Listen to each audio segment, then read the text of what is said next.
What is up guys, Joel here with a review on the iPad Air. Now I've had the chance to have the iPad Air since launch date, and I finally have come through and decided to make a video because I think I have had enough time to actually spend with the iPad Air. But this is going to be a different type of review. It's more of an opinionated review, kind of like what I did with my iPhone 5C video.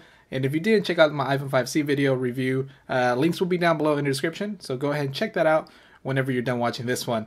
So we're really not going to get into technical type of details or anything like that. Kind of want to give you more of a consumer's opinion, because not everybody who purchases or wants to purchase one of these iPad Airs is going to be big tech savvy people. They're just going to be normal people that just want to use an iPad or just want to use a tablet, and is it worth purchasing or is it not? But first, let's go ahead and get technical into just one little thing, and that's going to be the specs of the device. Now, the iPad Air is going to have an A7 dual-core 1.4 GHz processor with M7 Motion co-processor and a display of 2048 by 1536 resolution with 264 pixels per inch and an 8827 milliamp battery, and also 1 GB of RAM. Now that we got the technical stuff out of the way, let's go ahead and talk about the build quality.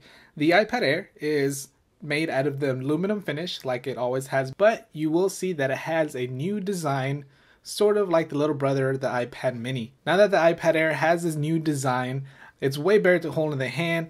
It just weighs 1 pound, and overall it just feels great in the hand. But let's go ahead and talk a little bit about performance.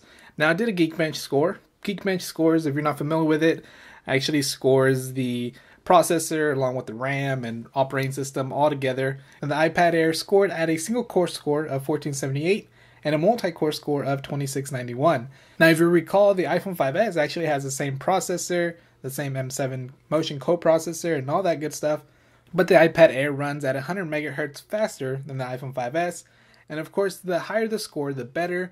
So the iPad Air processor runs at a higher speed thanks to a larger battery providing more power and a larger chassis providing better cooling. So this results into a higher score on the iPad Air than on the iPhone 5s. Let's go ahead and talk about the actual operating system. The operating system the iPad Air is going to be running is going to be iOS 7. And if you're familiar with iOS 7, you may or may not like the whole new design of it with flatter icons. And on the iPad, it just feels like it's a blown up version of iOS on the iPhone.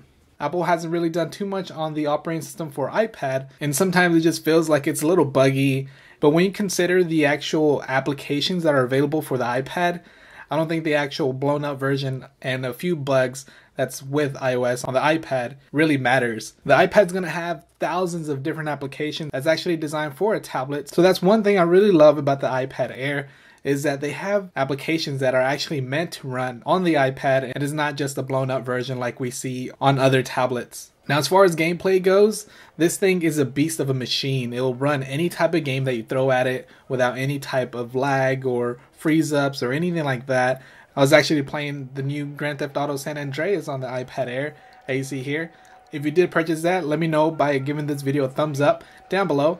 But running a game like this, you'll have no type of issues. I felt like I was actually playing this on a PlayStation console back in the day. It ran very smoothly, and the graphics are basically identical to the PlayStation version, if not even slightly better. So when it comes to games or any type of application on the iPad Air, all I have to say is that you'll be running them smoothly with no type of issues.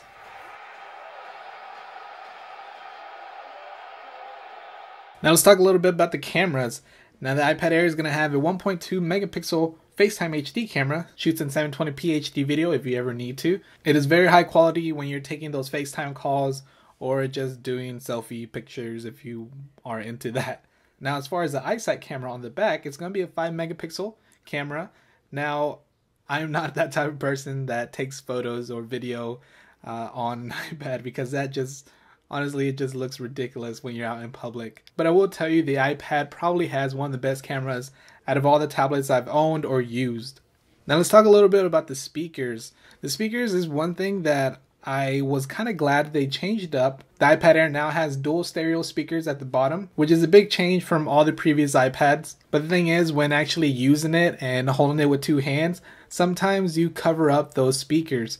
So I think that's something they should design differently and place them in a different area so they won't always be covered up when you're holding it with two hands, and so you get a better sound experience.